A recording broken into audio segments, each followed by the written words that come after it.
All right. Good evening, licensed professional teachers. That's right. Claim it. I hope you are all doing well. So, ngayon po, sadly, nagkaroon tayo ng technical problems, nagkaroon ng brownout kasi dahil sa malakas na ulan na natapat sa ating schedule. So, hopefully, lahat kayo ay nasa maayos na kalagayan.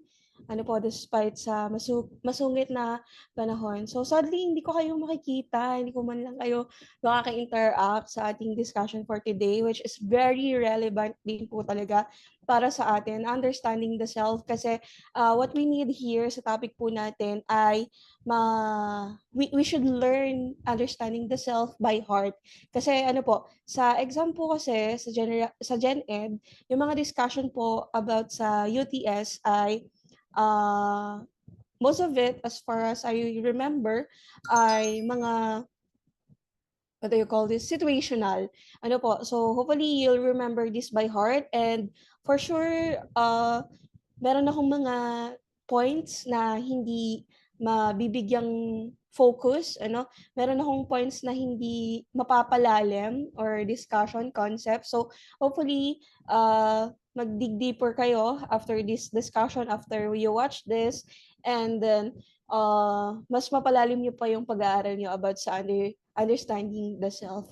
So yung aking tatalakayin po dito sa ating discussion, sa ating lecture ay yung mga pinaka-highlighted, mga highlight parts na most likely ay lalabas sa examination.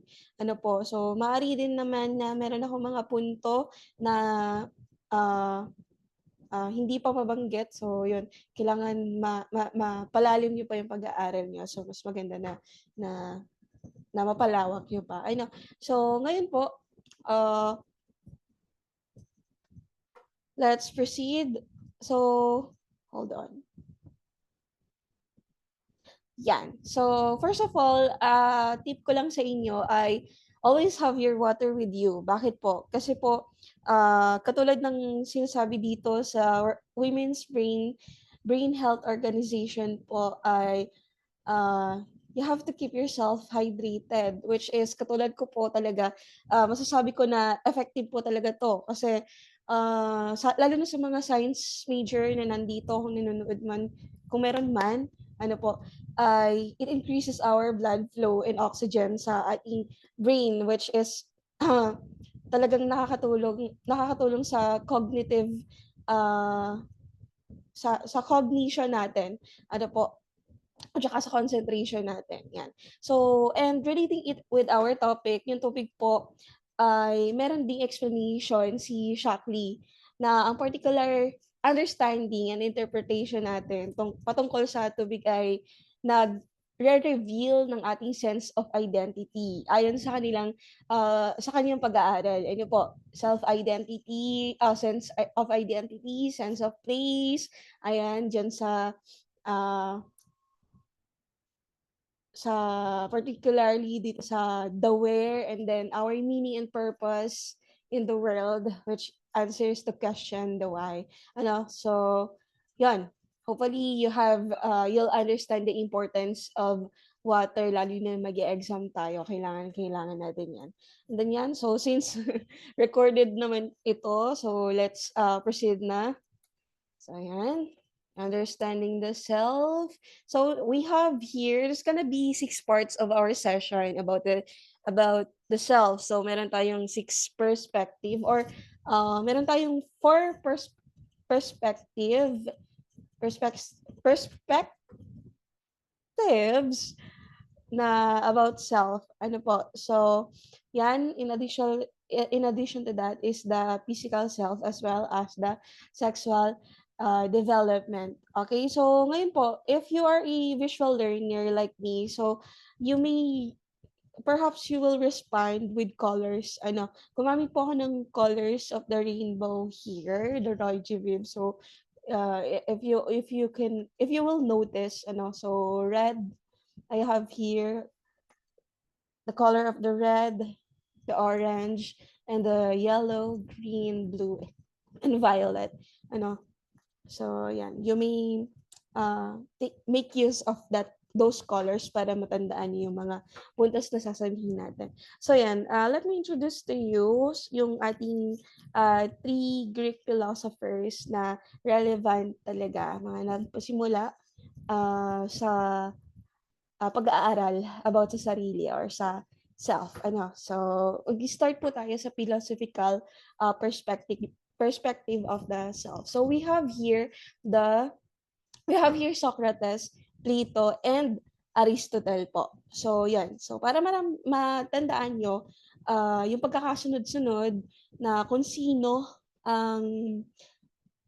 kung sino ang teacher at ang estudyante. So we have here Socrates, naging estudyante niya si Plato, at si Plato, naging estudyante niya si Aristotle. So we can remember ang pangalan or ang term na ispa. Okay? Ispa. Actually, pwedeng gamitin natin yung salitang ispa kasi naging estudyante ni Aristotle si Alexander the Great, or also known as Alexander of Macedon, or as Alexander the Third. Kaso in-exclude ko na dito si Alexander kasi hindi siya relevant dun sa topic natin. So these three Greek philosophers lang po yung relevant sa ating discussion about the self. So yan, ispa. Okay? So yan, let's proceed with Socrates po. So actually, si Socrates kasi, kilala natin siya doon sa ating quotation na laging naririnig na know yourself, or know thyself. So actually, si Socrates po ay pinag-aralan niya yung tinatawag natin na dichotomous realm. So sa exam po, kapag na-encounter nyo yung salitang, yung phrase na dichotomous realms, meaning to say, we can relate or we can connect the question na nasa exam na related kay Socrates. So, yung realms na yan, pinag-aralan ni Socrates na merong physical realm at ideal realm. So, he said na there are two parts of self na nag-exist. So, first is the body, and we also have the soul. So sinasabi ni Socrates na ang body is changeable. This is transient and imperfect. Meanwhile, the soul is unchanging, eternal, and immortal. So meaning to say, gustong ipaliwanag ni Socrates mula sa kanyang pag-aaral, sa kanyang observations na ang mga tao bilang may katawan, namamatay yung katawan natin, yung ating body. So, ibig sabihin, yung body natin ay nag-i-stay sa physical realm kapag namatay ang isang tao. Okay? So, sa physical realm, let's say, buhay pa yung tao, buhay pa ako, buhay ka pa. Okay, naka-attach yung soul natin, yung katawan natin, yung kaluluwa natin sa katawan natin. Okay? Habang tayo ay buhay na.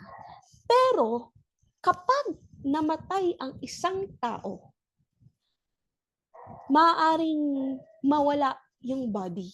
Maaaring maagnas yung body. Mag-i-stay lamang ito sa physical realm.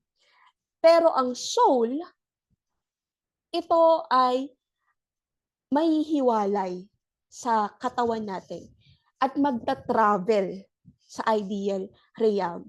Kaya sinasabi ni Socrates na ang soul natin ay immortal. So yun yung pinakapunto ni Socrates. Okay? Yung body natin mag-i-stay sa physical realm, at yung soul natin, habang buhay yung katawan natin, naka-attach doon sa body. So sa physical realm lang yon. Then ideal realm, kapag namatay ang katawan ng tao, hihiwalay yung kaluluwa at magta-travel doon sa ideal realm na tinatawag. Okay? At ang soul natin ay sinasabi niya na ito'y immortal. So yun yung kay Socrates. Ngayon, since naging estudyante niya itong si Plato, nag-dig deeper si Plato sa pag-aaral sa itinuro sa kanya ng kanyang teacher na si Socrates. Ano po?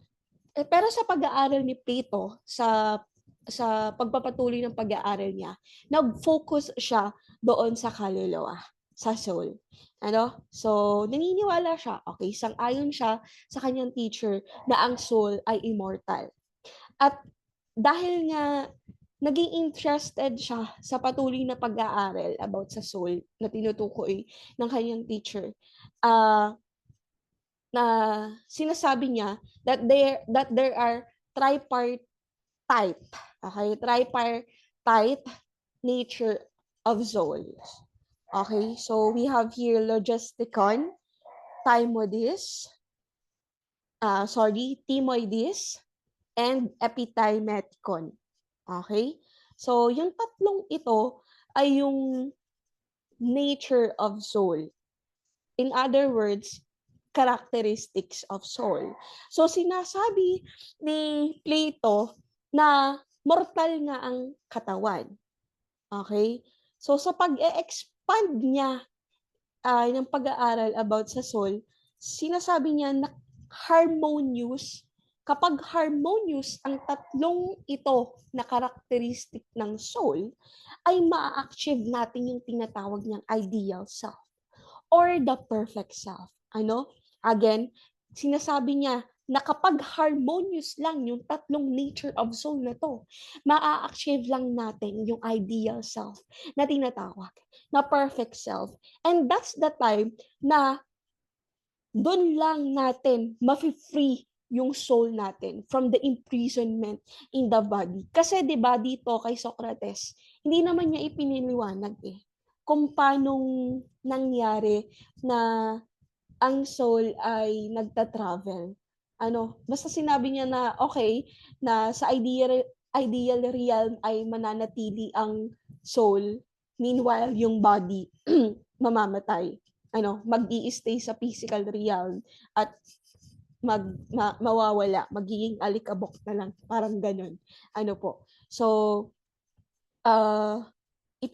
dito sa expansion of knowledge ni Plato ay magagawa lang ng soul na mag-travel, ano, na makawala mula sa kanyang katawan kapag harmonious yung rational soul natin, spiritual soul, at saka ang appetitive soul natin. Okay? So, yung tinutukoy natin dito na logisticon,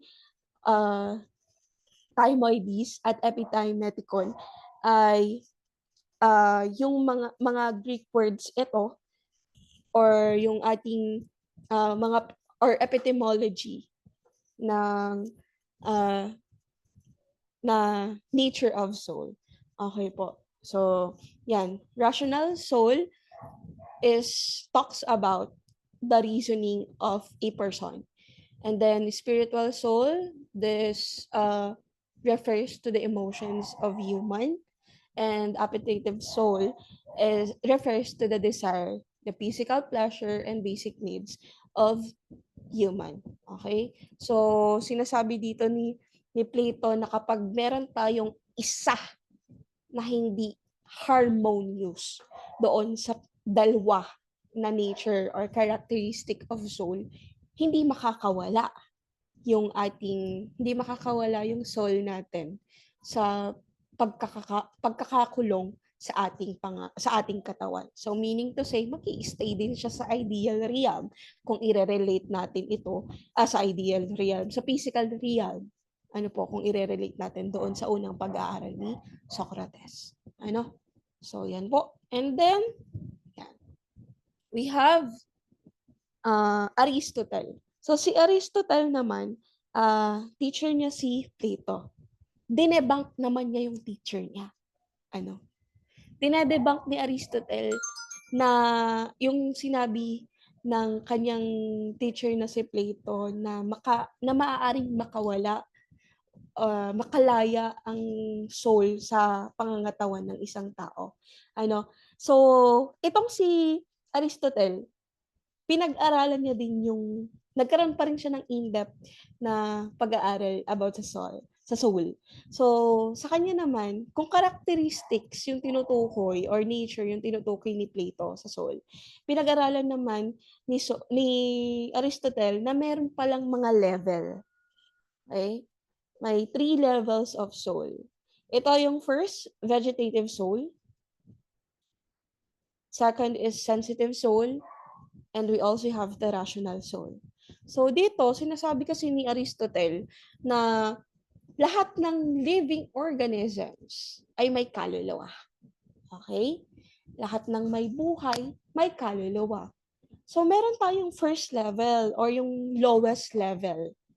Okay, so yun na lang pala gagamitin kong term. Lowest level ay ang vegetative soul. Na kung saan ito ay tumutukol sa plants. Okay? So dahil sila ay they have the capacity to grow, to reproduce, to feed itself. So they have souls. And sensitive souls, yung mga hayop, ano po, lahat ng hayop ay na may capability to sense something. So sila din po ay sila yung second level ng soul.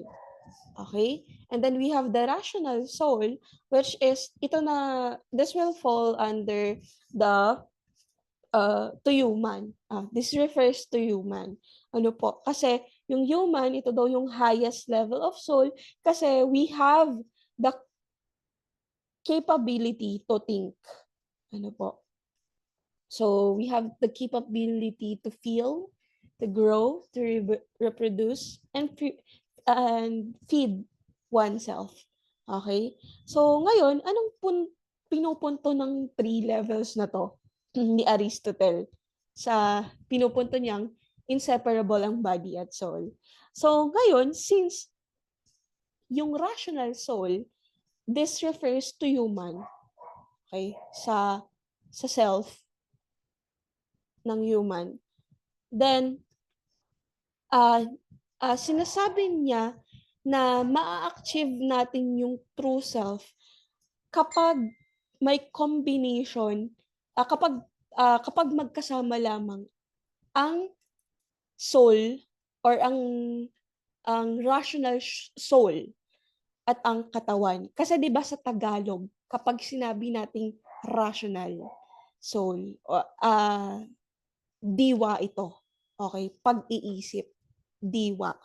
Ano po? So ibig sabihin na bilang ang tao ay rational, may diwa, may kakayahan tayo na mapagalaw ang ating body. Okay? Kasi inirelate niya ang ang ang soul at ang body sa tinatawag nating hylomorphism. Okay? Kapag sinabi nating hylo, this means it relates to matter. And of course, the word morph, okay? Combination, mga pinagsama. And ism, this is the theory. Ano po? So, hylomorphism. Sinasabi ni Aristotle na ang soul ay ang form. Meanwhile, yung matter, since ang matter nga, di ba, this refers to physical substances. So, yung matter refers to body. Okay po. And then, yung soul, bakit ito ay tinatawag na form ni Aristotle? Kasi, this is the essence. Okay? We are talking about essence. Okay? So, sinasabi niya na, na, na without a body, the soul cannot exist. Yun yung pinupunto ni Aristotle. Unified creature ang soul at ang body. Kapag wala kang katawan, wala kang ring kaluluwa. Okay?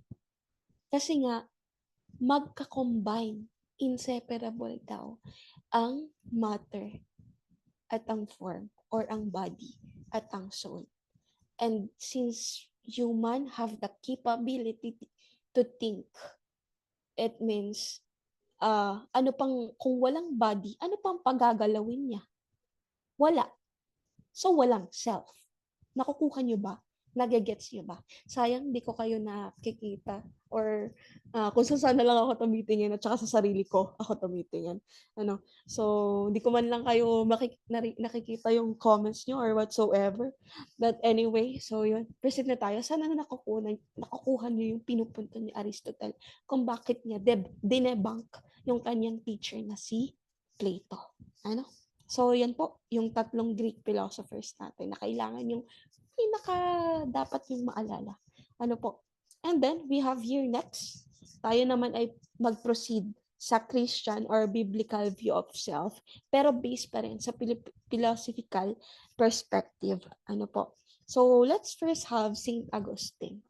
Okay. So, si St. Augustine, siya naman po ay inirelate niya yung Platonic ideas at ang Christian perspective. Ano po? So sinasabi, ito kasi si Saint Augustine ay doubter. Doubter. Okay, lagi siyang nagda-doubt. So kung mababasa niyo naman, siya ay skeptical. Ano, hindi siya madaling ma-convince. Ano? So itong si Saint Augustine po, teachers, siya ay patuloy na nag-iisip, ano ba yung katotohanan? Ano? So, nag-aral, inobserbahan niya yung pag-aaral ni na Plato, okay, ng mga unang philosophers na nag-aral about self at kinonsider niya yung kay Plato. At dahil pinag-aralan niya din ang Bible, pinag-interrelate niya ang dalawang ito.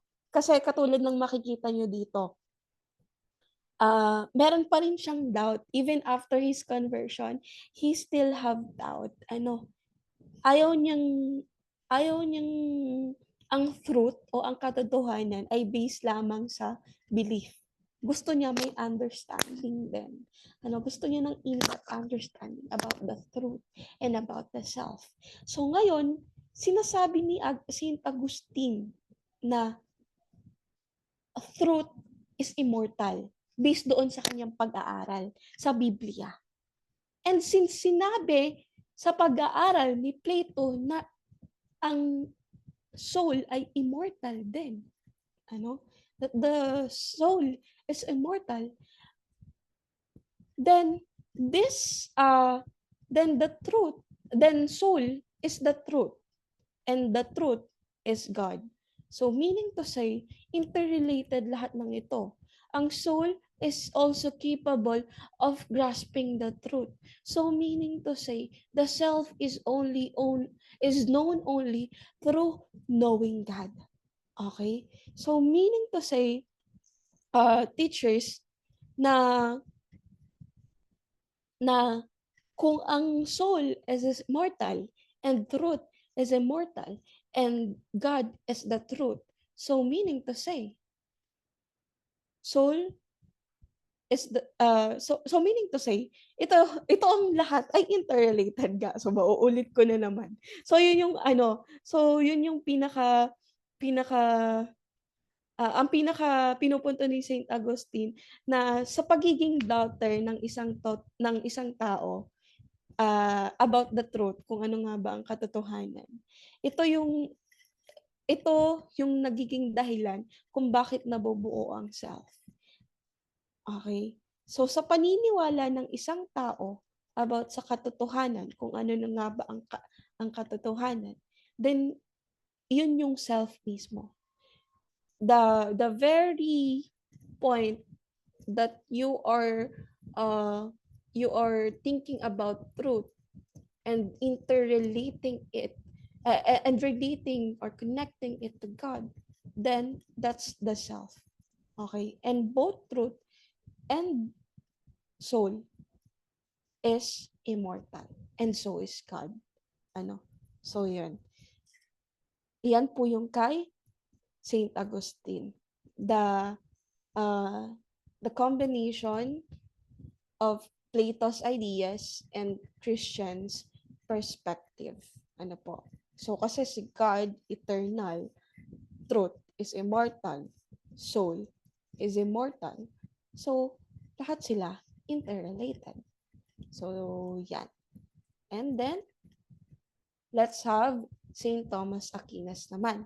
Si St. Thomas Aquinas naman, inadapt naman niya yung ibang idea ni Aristotle. Okay? Na man is equal to matter and form. Okay? So, basically, in short, the soul makes a man. Makes a man. Okay? So, masasabi mo lang na self, ang self mo, kapag may soul ka. At kung uh, meron kang interaction with other people, which is creation of God. So lahat ng bagay na nakikita ng tao, na e-experience ng tao, creation ni God. Okay? So saan yung creation na yon nagmula kay God. So meaning to say, everything na nakikita mo, even your form, even the essence, your thinking, your soul, came from God.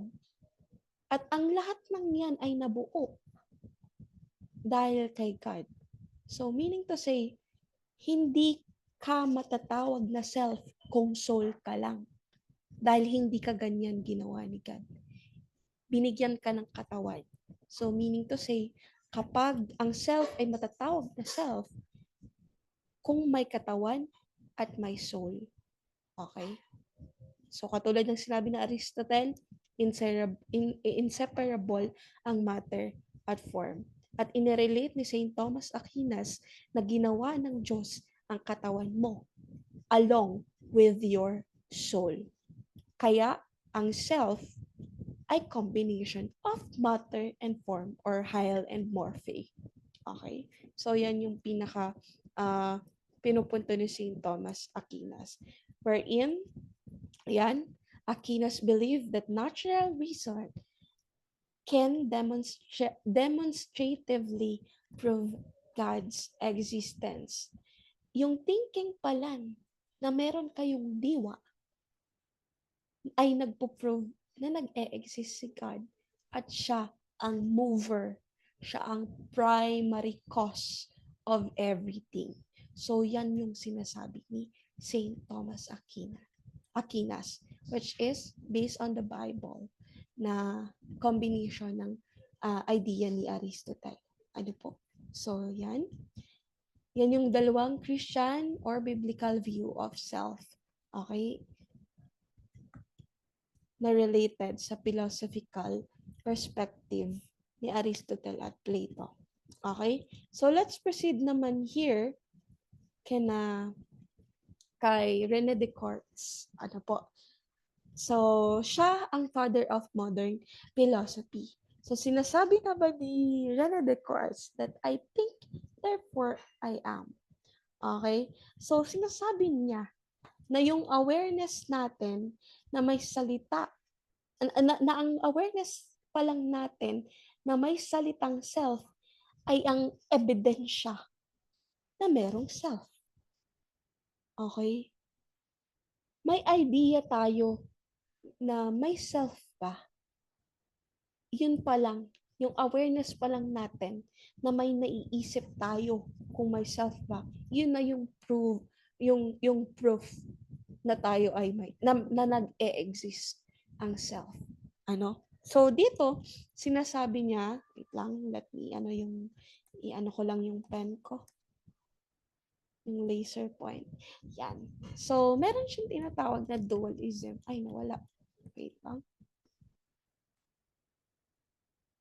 Okay, wait. Hold on. All right. So dualism. Ito. Self is an immaterial mind and a material body.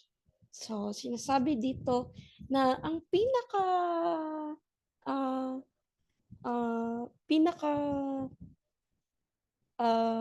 nanguhuna or pinakamataas na or primary source ng self ay ang cogito or the mind.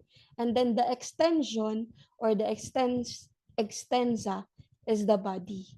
Ano po? So, sinasabi niya na mind is the set of consciousness and the body is uh, is its extension. Ano po? So, ang body natin ang machine na naka-attach sa ating mind. Okay? So, dito, Descartes believed that the essence of the human self, or which is a human self, is the thinking entity na tinatawag, na nagda-doubt, na nakakaintindi, na nag-a-analyze, na nagtatanong, then it is the self. Ano po? So, yon. The thinking na we are able to think is the proof that the self, the term self exists. Okay? So, yun lang yon. And then, we have here John Locke. Okay? So, si John Locke naman, sinasabi niya that the self is consciousness. Okay? So, siya yung nagsasabi ng terminong tabula rasa, which means blank slate. Okay? Or the mind is empty at birth. So, sinasabi niya na ang self is not existing the day we were born. Okay? There's no self when the day we will the at birth. Okay? So mag-e-exist, okay? Mag-e-exist lang ang self as we grow older. Kapag tayo ay nagkakaroon na ng consciousness, okay? Kapag may development na yung ating consciousness, okay? So, kapag tayo ay nagkaroon na ng consciousness about sa basic identity ng isang tao, then that's the time that we can call it self. Okay? So, yun. Again, at birth, tabula rasa. Our mind is tabula rasa, or our mind is empty at birth. So, nade-develop lang ang self dahil sa consciousness natin as we grow older. Okay? So, yan yung kay John Locke. And then we have here David Hume. Okay? So, sinasabi naman ni David Hume that there is no self at all. Okay? Like at all. There's no self at all. Kasi this is just a bundle of perceptions. Okay? So, sinasabi niya na collection lang to ng experiences ng particular being, ng isang ng human entity. Ano? So, halimbawa, sinabi niya na ito ka mabait ka Sinabi ng isang tao na mabait ka, yun ka. Pero hindi ka talaga yun. Kasi sabi-sabi lang yun O kaya naman sinabi niya na mahihiyain ka, no? Ikaw siguro talaga yan. Mahihiyain ka So, yun yung sinasabi niya. Nila. Pero it does not mean that that is yourself. Okay? So, meaning to say, wala talagang self. Kasi bundle of perception lang yung sabi-sabi lang yung self na tinatawag. So, dahil sabi-sabi lang to, then there is no self at all. Okay? So, yun yung sinasabi ni David Hume. This is just a collection of impressions and ideas of humans. Okay? This is just an illusion. Self is just an illusion, according to David Hume. Okay? So, ayan po. And we also have here Immanuel Kant. So, sinasabi naman ni Immanuel Kant na through our rationality, it transcends sense experience. Okay? The self construct its own reality, creating a world that is familiar and predictable. Sinasabi na, kung si David Hume, sinasabi niya that there is no self at all.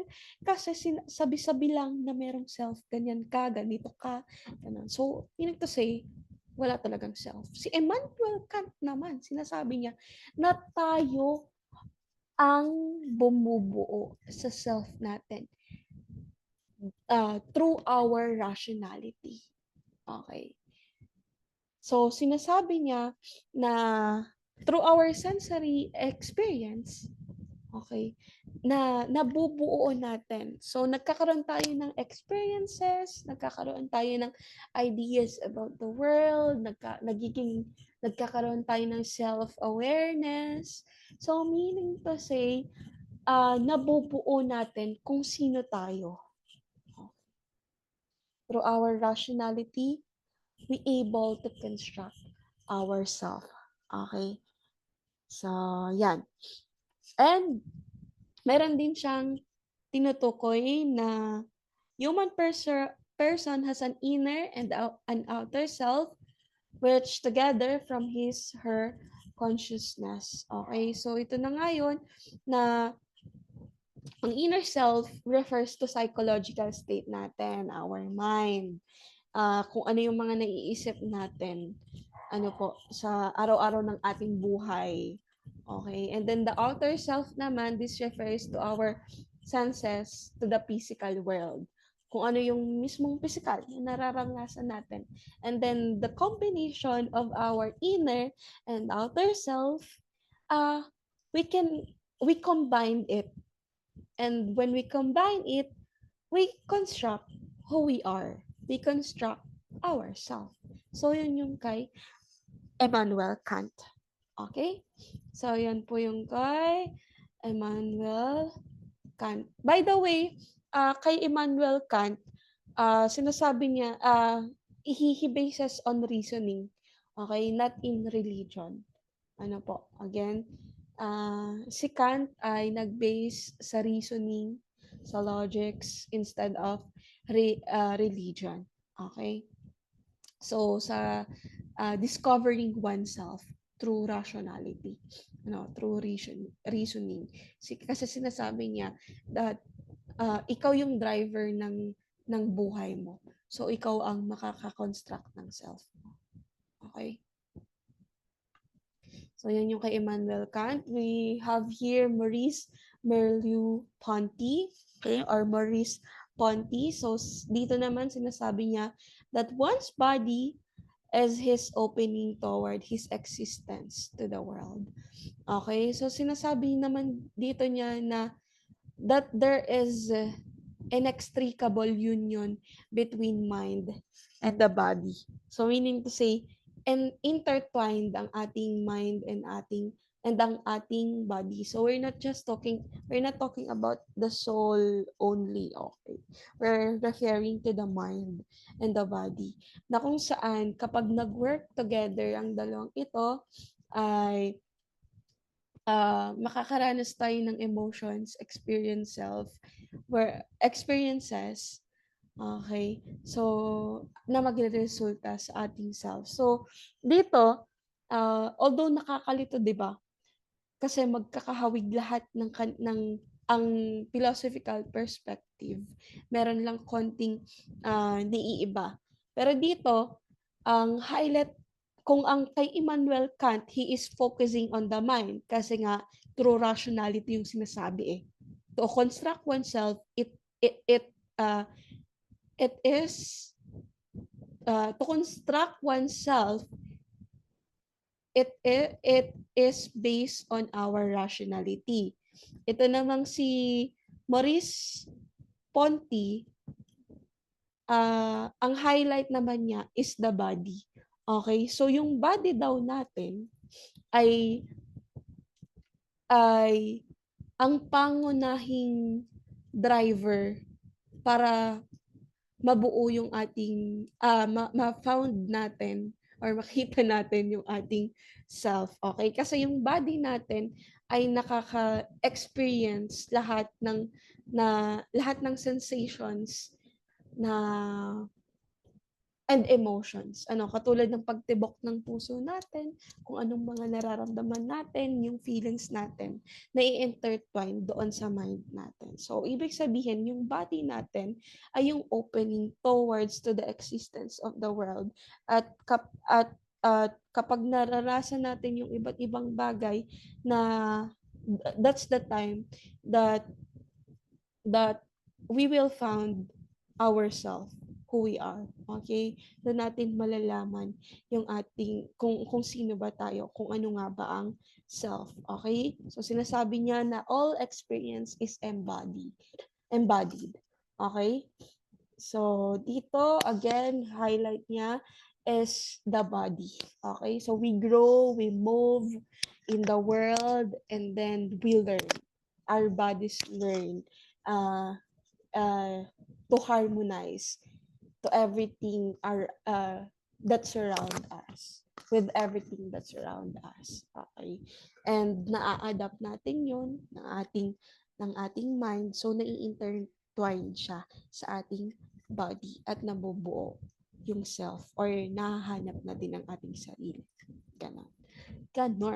Okay? So, ayan. Now, let's proceed with Gilbert Ryle. So, sa Gilbert Ryle naman, sinasabi niya, I act, therefore I am. Sinasabi niya na ang self is bundle of behaviors. Okay? The self is not an entity one can locate and analyze, but simply the convenient name we use to refer to the behaviors that we make.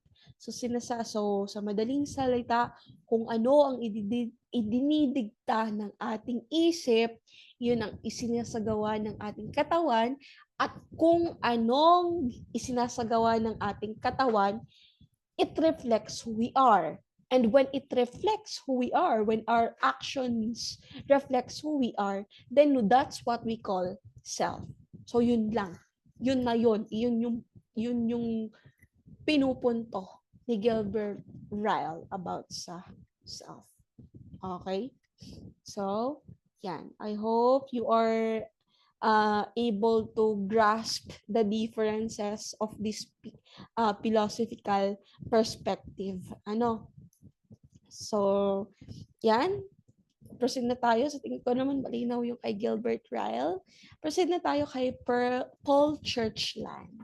Okay? So, si Paul Churchland naman, sabi niya, the self is the brain. Okay? So, self is inseparable from the brain. Hindi niya sinabing mind, hindi niya rin sinabing soul, sabi niya brain. Okay? So, ibig sabihin, si Paul Churchland, he adheres to materialism. Okay? So, sabi niya, materialism is the belief that nothing except matter exists. So napag-aralan natin, di ba? That doon sa mga nauna sa Greek philosophers natin kanina, kay Aristotle, that the body is the matter. Okay? So, at kapag sinabi nating matter, this is the physical substances, okay, which is the body. So, dahil materialism ang kinoconsider ni Paul Churchland, at ang brain, ang utak, physical na utak, ay matter, this is part of the earth, okay, of everything na nandito sa mundo, earth, air, water, fire, okay, avatar, ayan. So, ibig sabihin, ito yung self natin. Okay? The physical brain is the self. Okay? So, sinasabi niya that we believe in a mind when science is proving that mental health is connected to the physical brain. Kasi, di ba, sinasabi kasi, pinaniniwalaan kasi ni Paul Churchland na mali yung sinasabi na nasisiraan ka na ng ulo, or nawawala na daw siya sa sarili niya. Yun pala. Nawawala na siya sa sarili niya. Hindi, kapag sinabi ng isang tao na gano'n, hindi doon naniniwala si Paul Churchland. Kasi he is yung kanyang philosophical perspective is based on science. So sinasabi niya na instead na sabihin mong nawawala na siya sa sarili niya, sabihin mo na merong problema, merong physical na problema sa utak niya. Okay? Pero hindi siya nawawala sa sarili niya. May problema lang sa utak niya. Okay. So, yung nabubuo niyang self ay problema. De, joke lang. Okay. So, yun. Lagi siya, based on science siya. Okay. Yung physical brain natin ay ang self natin. Okay. So, yun. And, yun. So, meron pa akong example dito na, wait lang, na, halimbawa yung depression. Depression, na sinasabi ng tao na nahihirapan na siya ng mag-isip ng maayos. So, ang mga neuroscience, they aim to fix it. So, meaning to say, para matagpuan ulit ng isang tao ang sarili niya or maging stable yung sarili niya, tutulungan sila ng neuroscience para mahanap yung self nila, kung ano ba talaga yung physical state ng self nila based sa kanilang pag-uutak. So, yun po yung kay Paul Churchland, materialism. Okay? So, siya ay based on science. And we also have, yun. So, yun, we have done na tayo. We are done with philosophical perspective. So, mag-proceed tayo with the sociological perspective. So, ngayon, we have here George Mead.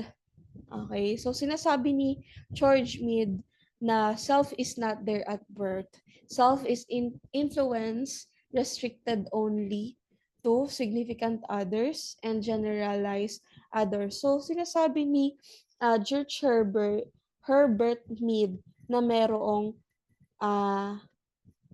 I self and me self. So merong two components of self. Sinasabi ni ni George Mead na ang I self ay tumutukoy sa halimbawa sa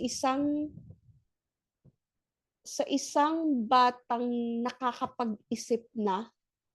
Okay, sa isang batang nakakapag-isip na, pero ang naiisip niya lang ay yung kanyang sariling kapakanan. Okay? So, hindi niya naiisip kung ano yung sinasabi ng ibang tao. Okay? So, kung ano yung, dahil bata pa siya, kung paano siya mag-isip, yun siya. Okay? Pero yung doon sa me self, ito yung social self natin.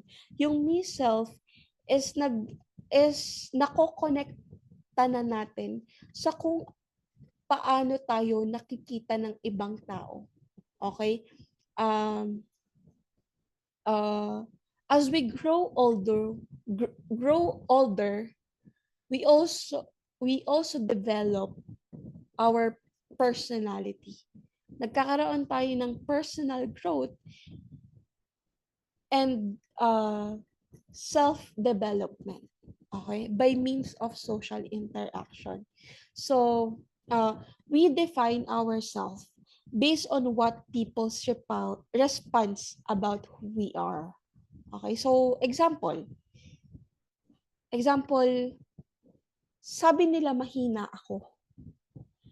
Pero, habang tumatagal, yung mga sinasabi nila ang dahilan kung bakit nagdesisyon ako magpakatapang at mag-ayos ng itsura ko.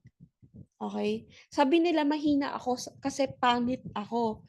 Pero habang tumatagal, yung mga sinasabi nila, yung nagiging dahilan kung bakit mag-aayos ako. Napagdesisyonan kong mag-ayos ako, pero hindi para sa kanila, pero para sa sarili ko. Okay? So, ulit, ulit, ulit. Sinasabi ng ibang tao na mahina ako kasi pangit ako. Pangit ako na nagresulta ng kahinaan ko. Pero habang tumatagal, na iisip ko na kailangan kong mag-ayos para sa kapakanan ko, hindi dahil sa kung anong sasabihin nila. Okay? So dahil sa nagkakaroon tayo ng social interactions with other people, na iisip natin yung sinasabi ng iba tungkol sa atin. At dahil naiisip natin yung sinasabi ng iba tungkol sa atin, nare-realize natin na kailangan natin pahalagahan yung sarili natin. At kapag napahalagahan natin yung sarili natin, ay nagkakaroon tayo ng personal growth through those interactions na naranasan natin. Okay? So, ito yung tinatawag na socialized me. Socialize me. Okay? So, yun yung ito. So, ba tayo makapagsulat? Huh? So, ayun pala. So, lies me. Okay? So, socialize me. So, yun yung kay George Mead sa sociological perspective of the self. Okay? So, yan. Ngayon, tumingin naman tayo sa perspective ni Charles Cooley. Ito naman yung sa kanya naman ay looking glass self to theory or the sense of self or self-image. So dito naman, kung yung kay George Mead ay yung socialize me or yung personal growth or self-development. Ito naman kay Charles Cooley ay he focuses on shaping individuals' perception through social interactions. So, meaning to say, we define ourselves based on our encounters with other people. So, halimbawa, dito, tumingin ka sa isang salamin. Sasabihin mo, habang nakatingin ka sa salamin, kinakausap mo yung sarili mo. Sabi nila, pangit ako kasi mataba ako. Pero sa tingin ko, maganda ako kasi mataba ako. Okay? Nakikita yung differences. You are looking at yourself. Okay? So, looking glass self-theory. Okay? So, magkaiba yung perspective nyo na meron kang interaction sa iba. Okay? At naririnig mo yung sinasabi nila. And then, nung tumingin ka sa salamin, nagkaroon ka ng self-reflection. Okay? How you view yourself. You shape your self-perception based on what others think of you, and you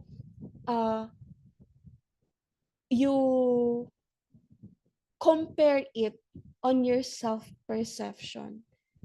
Okay? So,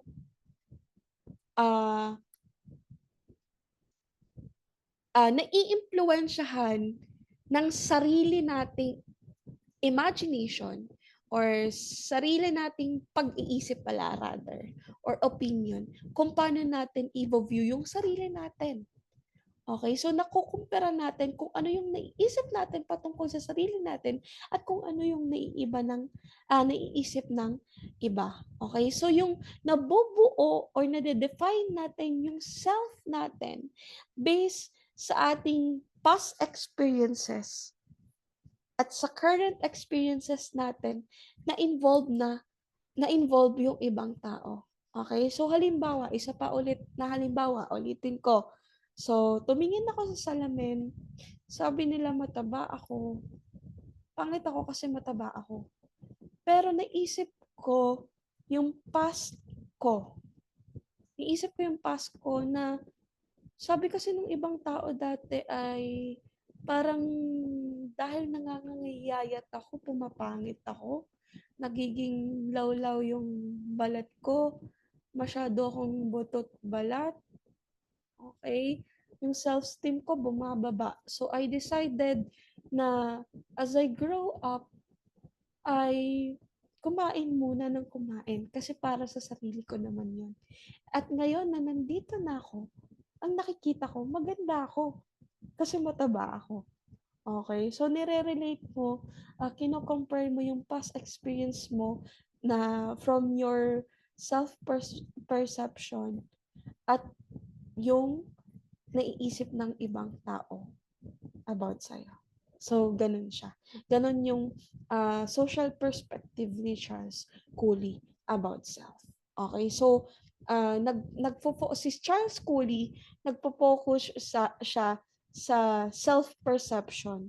Ano? Based on the, ulit. Si Charles Cooley ay nagfo-focus on shaping individuals' perception through social interactions. Meanwhile, si George Herbert Mead, he focuses on personal growth or self-development by means of social interactions. Okay, so that's the differences of of their sociological perspective ni Charles Coley at ni George Mead. Okay? So, yan.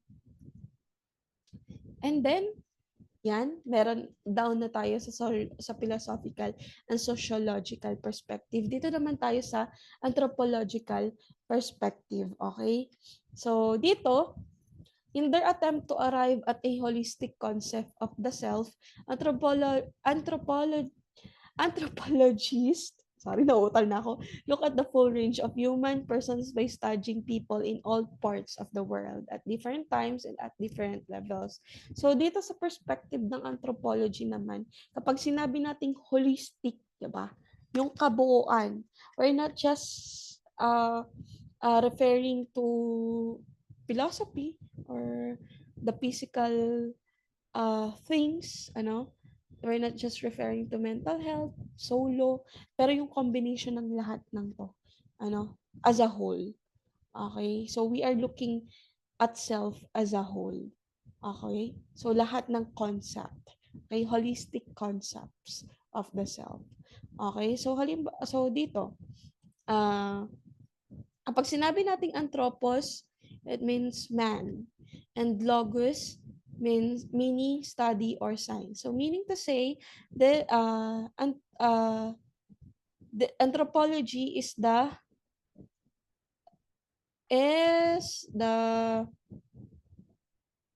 science of man. Okay? Science of man. Okay? So sinasabi dito na self is both biological and cultural entity. Ano po? So dito, sinasabi ng anthropology perspective na ang human ay animal species. Okay? Na nag-underwent sa proseso ng biological evolution. At dahil nagkaroon ng biological evolution, so tayo ay mga apes daw na nagkaroon ng sumailalim sa evolutionary process, na develop natin yung self natin nung i-trace natin yung ating origin, which is tayo ay mga naging homo sapien daw. Okay, so ulit. So sa anthropological perspective of the self, meron daw self. Okay? Meron daw self. Na trinace natin yung origin natin, which is tayo ay nanggaling sa Homo sapiens. Okay? So, sa pag-trace natin ng ating origin is nag-develop yung ating brain. Okay? Our brain develops. At sa pag-develop ng ating brain, naka-adapt tayo sa environment. Okay? We adapt to the environment. Okay? At dahil naka-adapt tayo sa environment, nagkaroon tayo ng survival instinct. At sa pag-adapt natin sa iba't ibang environment o sa kapaligiran natin, ay uh, naka-develop din tayo ng tinatawag nating culture identity. Okay. So, yung culture identity natin ay nagkaroon tayo ng branches of self. Okay, so nagkaroon tayo ng iba't ibang identity, self-identity based doon sa ating culture na na-develop. Kasi nga 'di ba, so maraming tao. Tapos yung maraming tao na yun, halimbawa si person 1, person 2 at person 3. So si person 1, trinace niya yung origin niya, yung sarili niyang origin, and then sa pagte-trace niya ng kanyang origin, meron siyang sariling kaalaman, kaisipan na na-develop. So, dahil meron siyang sariling kaalaman na na-develop, meron siyang sariling culture, identity. At ganoon din si person 2 at si person 3. Okay, so nagkaroon tayo ng kanya-kanyang culture identity based sa pag-trace natin sa ating pinanggalingan. Okay, so doon nabuo yung self natin. Okay, so based sa ating culture identity. Okay? So yun yung sa anthropological perspective. Ngayon, yung anthropologists, ang mga anthropologists, nag-advise sila to avoid two common pitfalls na tinatawag nating stratigraphic approach and the reductionism. Kasi nga, 'di ba, sabi natin kanina na pag-aralan natin na ang anthropological perspective ay nagbe-base sa holistic concept of the self. Again, kapag sinabi nating holistic concept of the self, we are referring as a whole. Okay? We're talking about the physical, the mental, the actually itong mga ito, physical, biological, psychological, social self as a whole. So as a whole. So ngayon sinasabi ng mga anthropologists na kailangan i-avoid natin 'to kasi kailangan natin uh, ng pagkakaisa. We are looking at the self as one.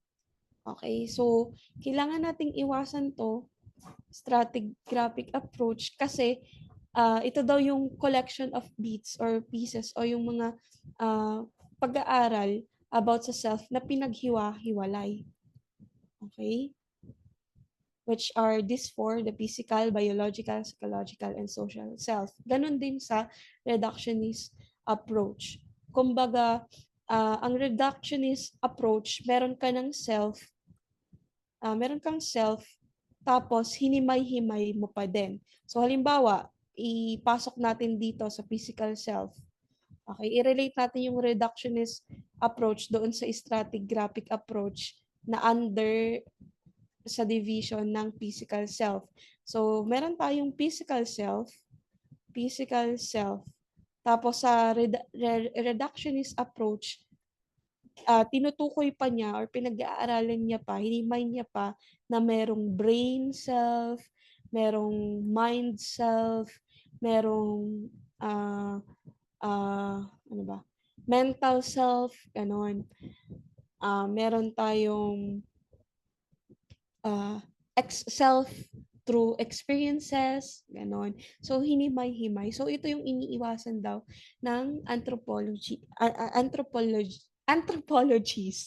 Ano po? Kasi kailangan holistic daw tayo when we are looking at the anthropological perspective. Okay? So, yan. And then, yan. Under pa rin ng anthropological perspective is understanding the self and culture. So yan, meron tayong tinatawag na two contrasting models of the self, which is the egocentrism and sociocentrism. Yung egocentrism is pumatukoy ito sa identity natin na nagsasabi na our self identity is unique. Okay? So, yan, wait lang, inom lang ako ng tubig dahil okay, naubos na ako ng hininga. Okay. So, egocentrism is within the world in relation to oneself. So, dito, for example, if you wake up late, okay, so kapag daw ikaw ay nagising ng tanghali na para pumasok sa school and then hindi mo napansin na may stain pala yung ano mo, yung uniform mo. Ang maiisip mo ay kung ano yung sasabihin ng iba. Ang maiisip mo na hala, baka makita nila yung stain, nakakahiya. Okay? So, ibig sabihin, we are occupied. Okay? Ang self mo ay occupied sa kung anong sasabihin ng iba. Na, kumbaga, nakalimutan mo na ang ibang tao ay may may kanya-kanya ring self. Okay? Ang egocentrism ay napaisip ka sa kung anong maaring sabihin ng iba tungkol sa'yo. Nakalimutan mo na meron din silang sarili nilang pag-iisip or consciousness sa sarili nila. Okay? So yun yung sa egocentrism. Meanwhile, yung sociocentric naman, ito naman ay self-centered. Okay? Or selfhood way of thinking na nagfo-focus sa group or sa society. So halimbawa, ang isang tao ay ipinanganak sa isang mayamang pamilya. So yun yung kanyang magiging self-identity. Doon siya makikilala ng tao at doon niya din i-consider yung sarili niya. Halimbawa, anak ka ni Mark Zuckerberg. So, makikilala ka na, since mayaman na din si Mark Zuckerberg, kilala siya bilang yung maker ng Facebook, na maraming user. So, dahil anak ka ni Mark Zuckerberg, makikilala ka din ng ibang tao na ikaw ay mayaman, katulad ni Mark Zuckerberg. Okay, so kung ano yung kung saan ka grupong belong, yun ka. Yun yung identity mo. Ngayon, kung naubusan ka ng yaman, kung halimbawa naubusan ng yaman ng pamilya mo, ang pinagmulan mo, ang ancestor mo, magkakaroon ka ng loss of identity. So, yun yung sa sociocentrism naman. Okay? So, yan po. And then dito naman sa cultural relativism, this is the ability to understand a culture on its own terms and not to make judgment using the standards of one's own culture. Okay? So, dito naman sa cultural relativism, dito ay, ang promote nito ay yung understanding sa lahat ng cultural practices ng bawat grupo. Okay? Kung ano mang culture ng iba, uunawain mo yon. Okay? Irerespeto mo yon. Okay? So, kahit na hindi yun yung part ng inyong culture, ng inyong culture identity.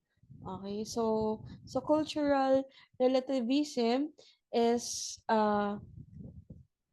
you do not make judgment using your own culture's standard. Ano po? So, meron kang sariling ang culture nyo ay may sariling standard. Ang ibang culture ay may sarili silang standard. So, irerespeto mo 'yon. Hindi mo 'yon i ah, i-judge. Kumbaga, ah, equal lang. Okay? You will treat it, your culture and their culture as equal. Okay? So, meanwhile, dito naman sa ethnocentrism, ito naman yung belief that one's culture is superior to that of others. So, dito naman, kung ito ay equal, ang culture sa cultural relativism, dito naman sa ethnocentrism, sinasabi nila na sila yung superior culture. Sila yung nakatataas na culture. Ito nung namang xenocentrism, ito naman yung kabaligtaran ng ethnocentrism. Ito naman ay nakikita ng isang culture na sila ay inferior sa culture ng iba. Okay? So yan. Ito ay superior, ito ay inferior, iniisip nila na sila ay inferior, ito namang cultural relativism, equal lang yung bawat kultura. Okay? Yung culture identity ng bawat isa. Okay? So, yan. So, yun yung sa anthropological perspective. Dumako naman tayo sa psychological perspective. Okay. So, kanina, napag-usapan na natin ang I, self, at ang me, self. Pero itong kay William James naman ay uh, nag nag siya ay nagfo-focus din sa me self. Okay? Nagfo-focus, although diniscuss niya din ang I self, pero nagfo-focus siya sa me self.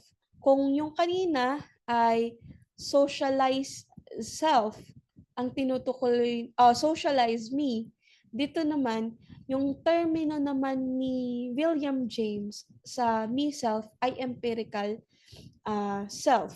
Okay? So, kapag sinabi nating empirical self, this is based on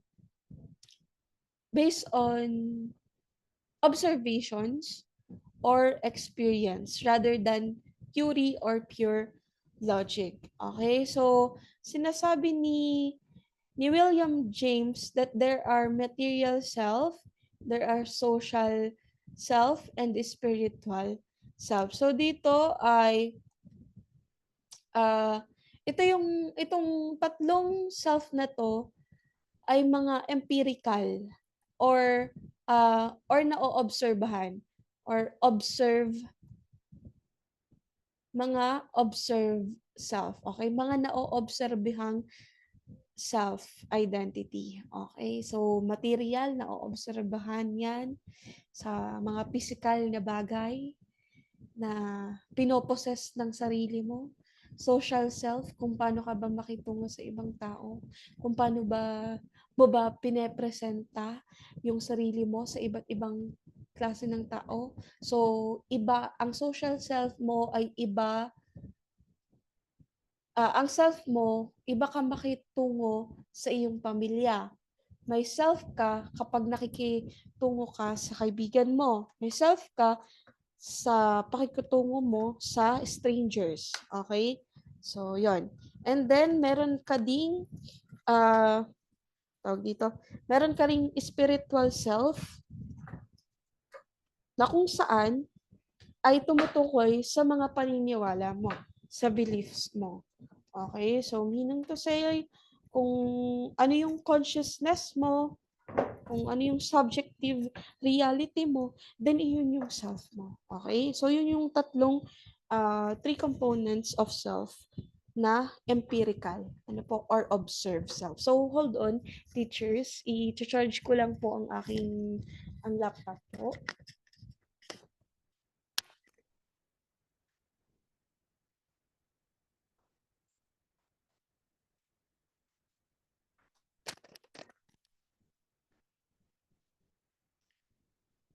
Yan, okay. Balik tayo. Balik po tayo, teachers. So, yan. So, hopefully, naintindihan na po ang empirical self or the observed self na may tatlong components. Okay? Yan po yung kay William James. Proceed naman po tayo sa kay Sigmund Freud. Okay? So, the study of self naman ni Sigmund Freud ay based sa kanyang psychoanalytic theory, which are the ID, the ego, and the superego. Okay? So dito sa ID, this operates on instinctual drives and the pleasure principle. So dito, completely unconscious tayo. Ang isang tao ay completely unconscious sa kanyang ginagawa. Okay? So sa kanyang mga principles. So meaning to say dito sa iceberg, nandito yung ID, unconscious. Okay? Unconscious siya. Nasa kailaliman ng ating self-identity. Ano po? And then yung ego naman natin, in between siya. Dito siya. Ego. Dito siya. In between ng pagiging conscious at pagiging unconscious. Okay? So, nasa reality tayo. Okay? A person will able to identify kung ano yung kinakailangan niya, ang gusto niya, ganon. We are in ego, a person is seeking practicality. Kumbaga problem solving kung i-relate natin doon. Merong problem and then bibigyan niya ng solusyon. Katulad nito, uh, let's figure out a way to work together. So, nagsisik ng practicality ang sa ego. Okay, we are looking at the reality. We are making an action para makabuo ng solution sa isang problema. Ganun. Okay? So, yun. Yung ating superego naman, this is partly conscious, preconscious, and mostly unconscious. Okay? Ay, sorry. Ulitin ko lang to. Yung ego is nandito. Although, pag minsan, nandito din siya naman kasi nga, pag minsan ay we are not fully aware doon sa na nakakabuo na pala tayo ng solutions to the problems. Okay? So, yung ating super ego pala ay nandito sa in between. Okay? Super ego. Okay? So, yan. So, dito naman is yung mga idealistic principle natin. Ayan, mga moralistic principle natin. Okay? So, dito is yung pagiging compassionate, kumbaga, or ng isang tao kung paano sila mag-isip. So halimbawa, nakita natin yung isang aso na yung isang aso na nakatali doon sa isang puno na baka iniwan ng kanyang owner, ganun. So ang maiisip ng tao na sa super ego ng isang tao na, ala, nakakaawa naman yan. Yung aso, paano nagagawa ng isang tao na iwan yung kanyang aso sa ganitong lugar, gano'n.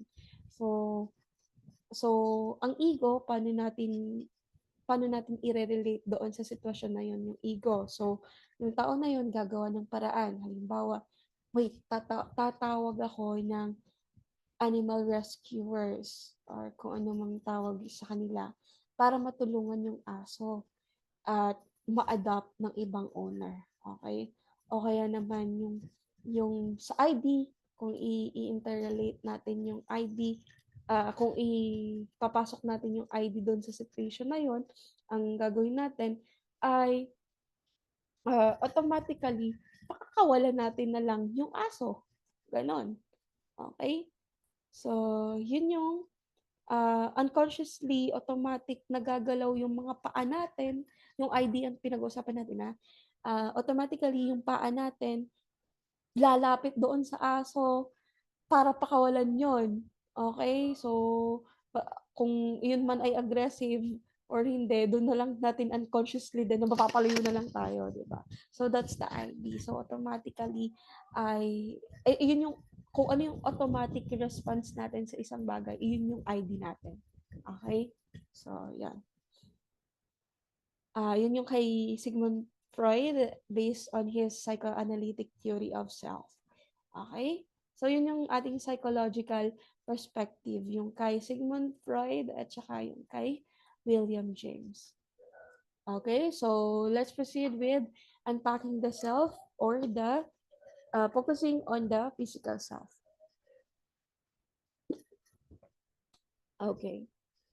So, adolescent stage. We have stages po ng adolescence. So, aspects of physical self refers to the body that includes basic parts such as the head, neck, arms, and legs. As parts of natural course of nature, physical changes become evident at the onset of puberty. So, these stages na nakapresent sa inyo ay based on the study of corpus and researchers in 2020. Okay, so dito, early adolescence. So, yun, kung napanood nyo na ang Inside Out, nanditong stage si Riley. Okay, nag-12 years old siya. Okay, si adolescents, early adolescents, they would rather tell their stories to their peers rather than to their family. Okay? Middle adolescents naman, 15 to 17 years old. Ito naman ay ang isang teenager ay nagfo-focus na ma-achieve yung wants niya. Okay? Not necessarily kung need niya yon, basta kung want niya yon, i-achieve niya yon. Okay? So, yun yung goal niya. Okay? Sa late adolescence naman, they become more concerned of others rather than mainly of themselves. So, dito naman, most likely, ang tao ay kino-consider ang kanilang needs. Okay. So, between 18 to 24 years old. So, more on practical na ang isang tao. Okay. Sa kanilang, kino-consider na yung pangangailangan nila. Okay. So, yan. And then, we also have here sexual development. This is part of understanding the self. Ano po? So we have the gender identity and the gender expression. When we say gender identity, this is the internal awareness natin. If we belong the feminine or masculine categories or both. And gender expression, the manner by which people express themselves and behave outwardly. Okay, so we have terminologies here, some of the terminologies of gender identities. We have cisgender, genderqueer, intersex, transgender, man, and women. Okay, women. Okay, so yan yung some terminologies lang po ng gender identity. So yan, pakibasa na lang po, madali namang i-comprehend.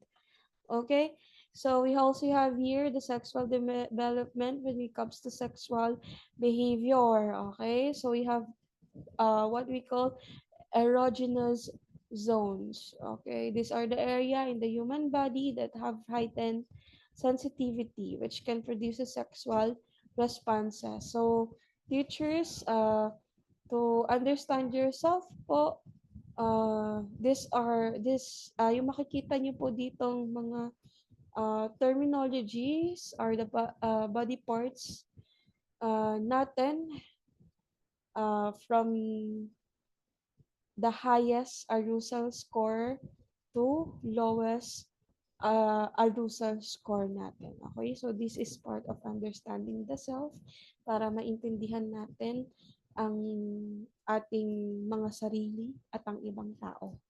Okay?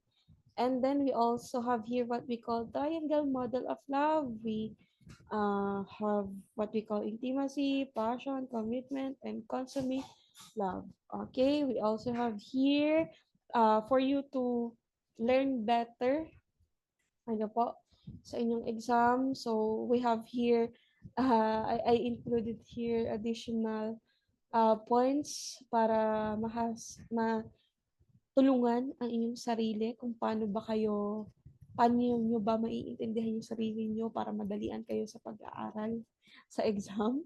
Okay, so we have here as well the PQ for our method.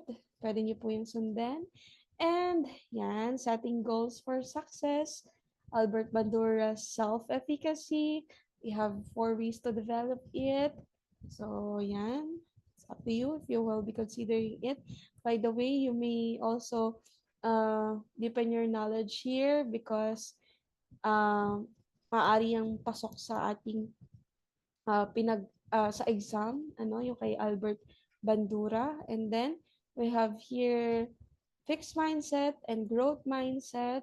So according to Dr. Carol Dweck, okay, sa kanyang framework.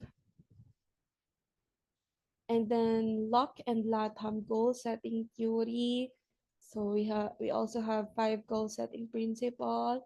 And yan, we also have strategies. Okay, so may kanya-kanya naman tayong strategies para panatilihing maganda ang ating kalusugan at ang ating well-being para matulungan natin ang ating mga sarili. Okay, so yan. Teachers, I have here 3 questions po. I crafted 3 questions po na para magkaroon kayo ng idea sa possible na format sa exam. Okay, so these are the possible format na ma-encounter nyo sa LET. Okay, so dito, sagutan natin to. Sagutan nyo, teachers, pakisagutan po. Which school of thought holds that all knowledge is derived from human senses? Okay, so na-discuss naman natin to kanina. We have materialism. Is it materialism, empiricism, egocentrism, or theism? Okay, so ang sagot po natin dito ay empiricism. So empirical, again, when you say empirical, observe. Okay. So na-observe po natin yung ating self, okay? As a whole, okay? Yung mga components, 3 components na ating na-discuss kanina. Okay, kasi tinutukoy natin school of thoughts that holds all. Okay, so always look for the key word. Okay, so teacher sa exam po, lagi nyong i-analyze yung questions. Okay, wag po basta magbabasa ng questions. Wag lang i-scan, i-comprehend po yung mga questions. Okay? Kasi may mga keywords diyan. Okay po? So, yan. Ang keyword natin dito sa question nito, all knowledge is derived from human senses. So, empiricism na pag-aralan natin na merong mga components, pasok sa dito ang materialism, ang egocentrism, ang theism, or yeah. Although hindi natin na-discuss yung theism, pero you may search for it. Okay? So, yan. And then, yan. Sagutin niyo po ito, teachers. Shekinah is not a sociable person, but she loves to help people. By the way, again and again, teachers, marami sa Gen Ed po, marami kayong may encounter na situational questions dyan. Okay, kailangan yung mabilis magbasa, pero again, look for keywords. Okay? So, yan, basahin muna natin. So, kung paano natin hahanapin yung keywords dito, ang haba ng passage, di ba? So, one day, she saw that her classmate accidentally dropped a notebook in a puddle. Her feet automatically led her towards her classmates. Her classmates told her that the notebook contains important notes about their English lesson. Shekinah did not hesitate to lend her notes to her classmate. Nadagdagan ko ng S. Sorry naman po. Okay. What psychoanalytic theory of self is observed in Shekinah's solution to the problem? So kung maobserbahan natin, pasok po lahat dito sa passage yung psychoanalytic theory ni Sigmund Freud. Pero ang tinatanong ay yung solution to the problem ni Shekinah. Ano po ba yung solution to the problem na pasok sa psychoanalytic theory na pag-usapan po natin? This is the ego. Okay? We are seeking practicality kapag tinutukoy natin ay ego. We are looking for solutions to the problems and we are making an action to do those solution. Okay? So, dito, tingnan natin, i-dissect natin tong passage. Okay? So, dito, unconsciously, so, automatic response. Again, kapag automatic response, this is the ID. Okay, automatic response, ID.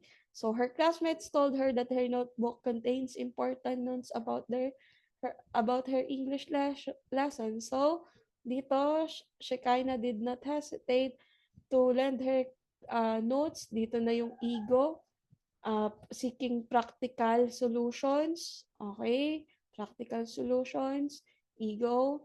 And then yung super ego, dito natin makikita na sabi dito sa passage, hindi naman sociable person si Shekinah, pero she loves to help people. Okay? Again, kapag super ego, we are looking at the spiritual or moralistic concept ng self. Okay? So, yun po. So, titingnan natin, solution to the problem, kaya ang sagot dito, ego. Okay? And then, elimination, tanggal agad ang psychoanalytic dyan. Kasi nandito na siya. Obviously, ang tatlong ito ay psychoanalytic theory. Okay, last one. Last sample format po ng possible na formatting sa ating let. Ano po? So, sabi ko po, ito, ginawa kong question, teachers, pabasa po. John is a young boy and a conscious grade 12 student. For him to achieve the highest honors, he diligently studies their lessons during weekends. When the recognition of honors came, he achieved his goal. So, ano pong sagot dyan? Middle adolescence. Okay? So, maalala natin, ito, kung makikita natin, ito po kasi ay 15 to 17 years old lang. Dito naman, 11 to 14 years old naman.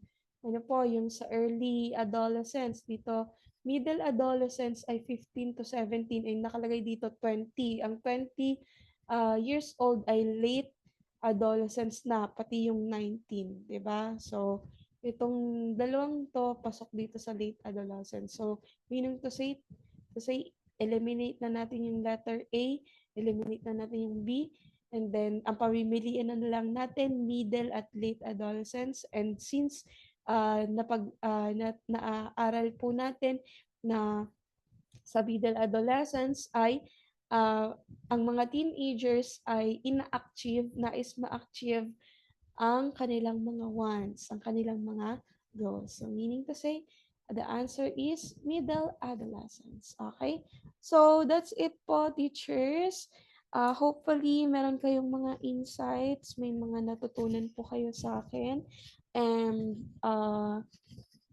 thank you for your time sa panonood ng aking lecture.